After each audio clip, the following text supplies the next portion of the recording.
Imagine, t'es tranquillement en train de faire une partie de pêche au large de l'Atlantique quand un poisson anormalement puissant mord à ta ligne. Avant même de t'en rendre compte, la violence et la rapidité de l'impact te font presque tomber par-dessus bord. Continuant de tenir fermement ta canne à pêche, tu sens très bien que l'animal remonte à la surface. Quelques secondes plus tard, un requin de plus de 3 mètres bondit hors de l'eau et vient s'écraser sur la proue du bateau.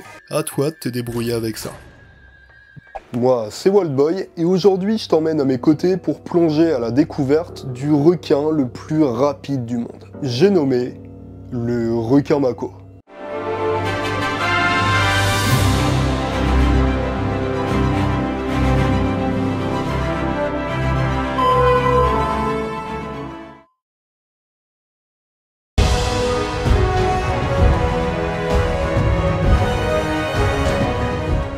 Comme c'est le cas pour beaucoup d'espèces de requins, la découverte et l'origine de leur nom nous ramènent tout droit dans les îles du Pacifique. Ici on doit le terme mako aux Maoris de la Nouvelle-Zélande qui s'en servaient pour décrire les requins aux dents particulièrement pointues. Et vous verrez dans la rubrique suivante qu'on est tout à fait dans le thème. Et du coup, en se basant sur ces données et toujours dans l'idée finale de décrire l'espèce, c'est le biologiste français Constantin Samuel Rafinesque qui lui donnera son nom scientifique en 1809. Ce qui signifie globalement requin à la queue égale et au museau pointu.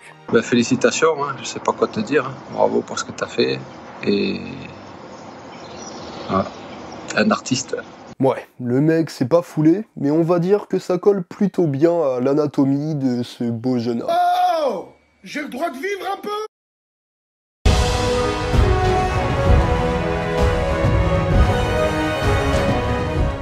Paré d'une couleur bleu nuit bien marquée sur le dessus et d'un ventre clair, le requin mako mesure en moyenne 2,70 m pour un poids qui avoisine les 150 kg.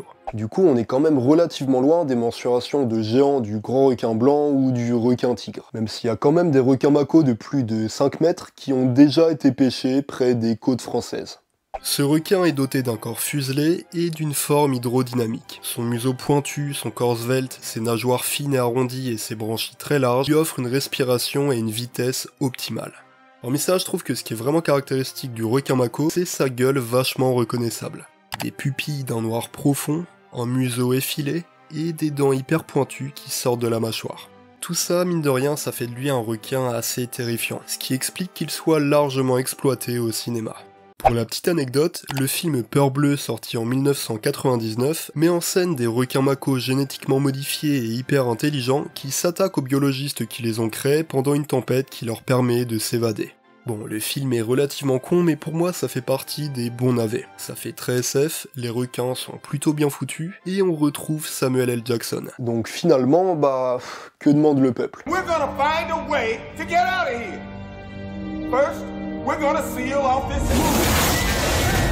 Désolé pour le spoil. Bon, et d'ailleurs ça, j'avais même pas prévu d'en parler, mais vu qu'on est dans l'instant cinéma, en fait les gars, le requin des dents de la mer, donc la fameuse image qu'on a là, c'est pas un grand requin blanc, mais c'est inspiré d'un requin mako.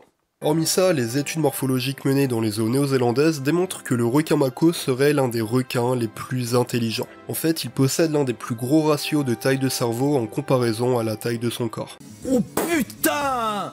Je suis de 143!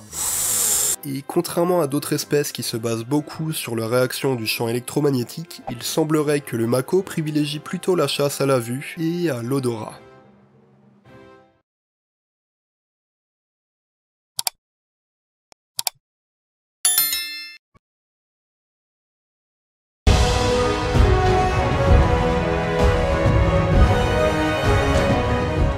Le requin mako est un poisson aux tendances pélagiques, c'est-à-dire qu'il va plutôt vivre en haute mer, donc jusqu'à 500 mètres de profondeur, et qu'il va rarement s'approcher des côtes. On le retrouve dans tous les grands océans tropicaux et tempérés, du Pacifique à l'Atlantique, en passant par la mer Méditerranée.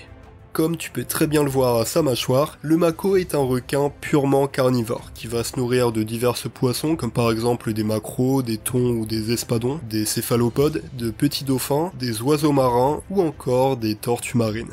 Bon d'ailleurs il faut savoir que là où il y a des espadons, il y a très souvent des requins mako. Étant donné que c'est un petit peu les deux némésis et qu'ils partagent le même écosystème. Bref, le requin mako est un véritable prédateur qui tape toujours dans le mille grâce à son agilité et sa vitesse impressionnante. Comme j'ai pu l'évoquer, c'est littéralement le requin le plus rapide du monde. Avec des pointes enregistrées à 75 km/h et des bonds de plus de 4 mètres en dehors de l'eau.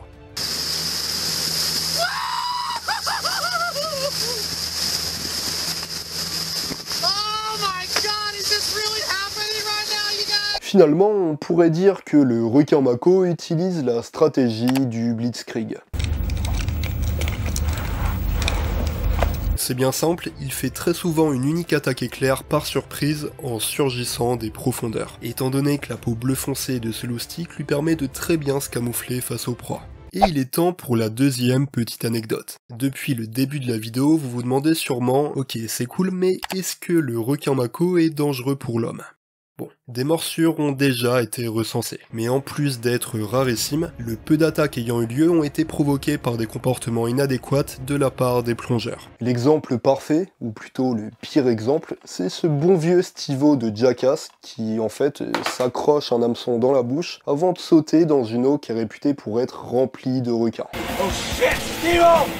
Mais t'es pas net. Mais non, je fais un truc. Les enfants, à ne pas reproduire.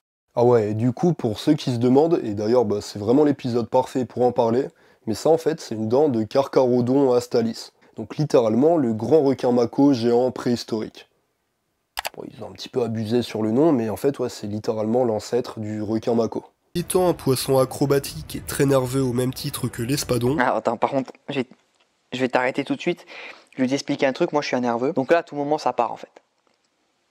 Le requin mako est très prisé par les pêcheurs sportifs, qui voient en lui une sorte de trophée ultime, étant donné qu'il est très combatif et très compliqué à attraper. Et on en vient justement à la problématique de la protection.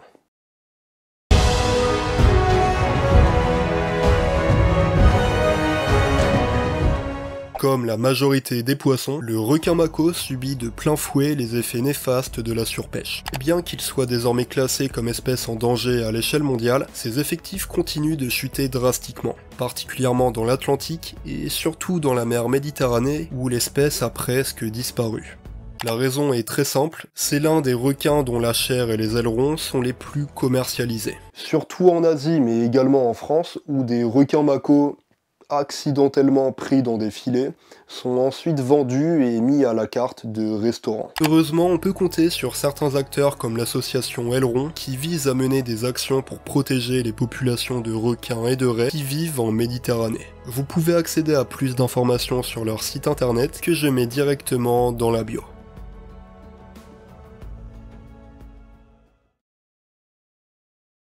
On arrive à la fin de la vidéo, j'espère vraiment que ça t'a plu. Si c'est le cas, n'oublie pas de laisser un petit like et de t'abonner à la chaîne. Tu peux également commenter en me donnant ton espèce de requin préféré. Et peut-être que ça me donnera des idées pour les prochains épisodes d'Animalia. Petit bonus, mais je voulais également faire une petite promo pour la marque de cartes de BioViva, donc la gamme Définature en fait.